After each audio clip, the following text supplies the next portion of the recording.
We are gathered here together today for a beginning oil painter's workshop.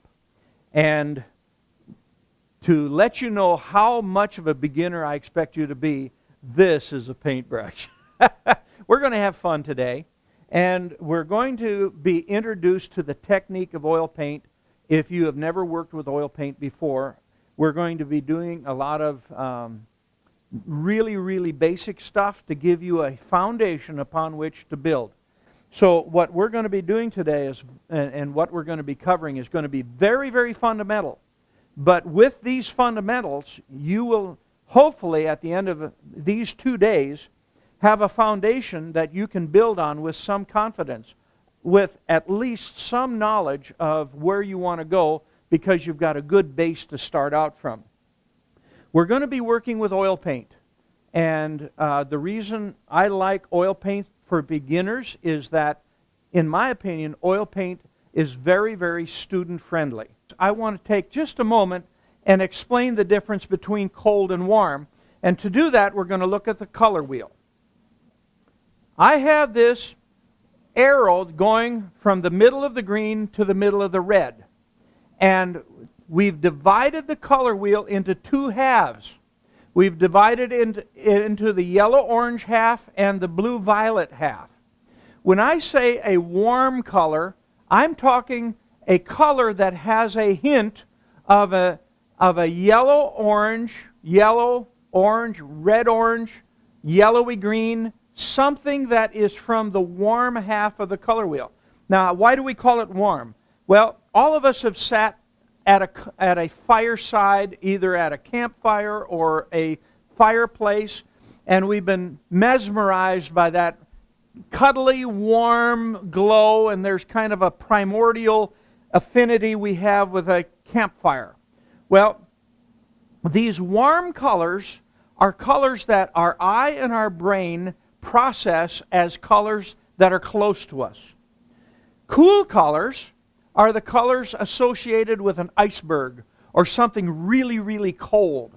So on the blue-violet side, iceberg, cold, if something is cool or cold, what we're saying is that the color we're referring to has a blue-violet, a violet, a blue-green, or a reddish-violet, or a cool green, a bluish-violet green, a bluish-violet to the red. A blue-green or a violet or a cool bluish-violet hue to it. So the warm half is the yellow-orange half. The blue-violet half is the cool half. So if I say your color is too cool, you respond by warming it up with a color that has a latent warm side to it. If I say your color is too warm, you cool it with a cool color. Anything from the cool side. Now, I have a cool green here. This is a viridian green that is a little bit on the cool side. But that coolness is going to interact with this neutral Mother Earth or slightly warm Mother Earth color. Raw sienna is somewhat of a warm Mother Earth, and I'm going to be using a cool green that has Father Sky in it and Mother Earth.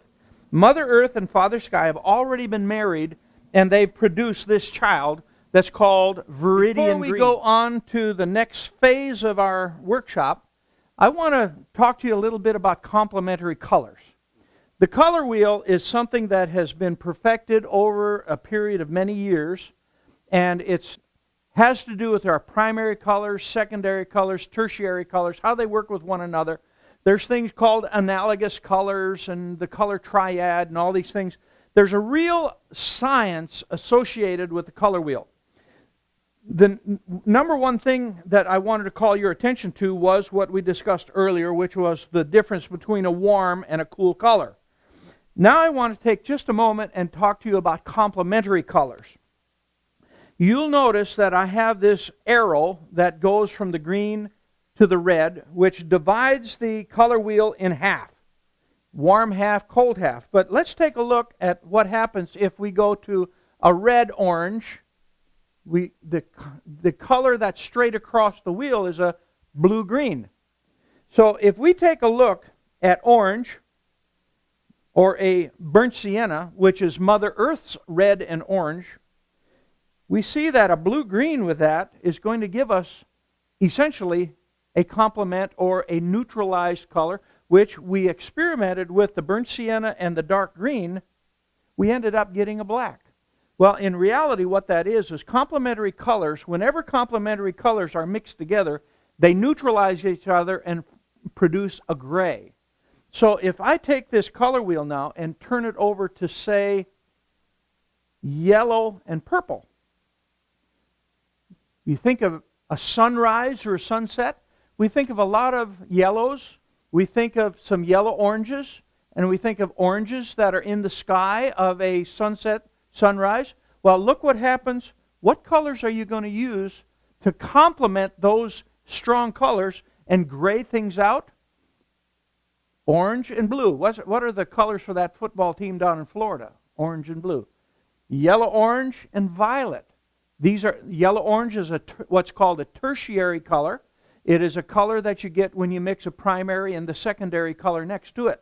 It's a tertiary color, so you have a tertiary color of blue-violet that goes with it.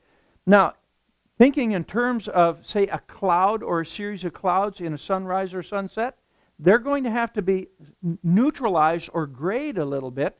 So if you've got some yellow-orange or sun-drenched clouds, but it's a cloud there, the way you get it is to use the complements on it. So complementary color is defined as any two colors that are opposite each other on the color wheel. Any two colors that are opposite one another on the color wheel. So when we do a landscape with a lot of if it's a summer type of landscape, we have the summer greens. If it's a spring landscape, we have the spring greens. If we have a fall landscape, we get into some yellows, oranges, yellow, orange, red oranges. And be aware that in producing that seasonal effect, depending on what's out there, you use a lot of the complements, because what do complementary colors do? Complementary colors make each other look their best when they're side by side. If you have an orange flower, if you can put something blue or a bluish color around it, that orange looks its best when it has a blue neighbor. Yellow looks its best when it has a purple neighbor. Green looks its best when it has a red neighbor, and vice versa.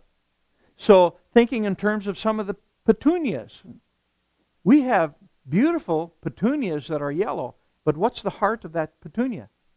It's purple. If you have a red flower, how often do you see blues around it? Or bluish green, So complementary colors placed side by side make each other look their best. And that's something that we want to remember.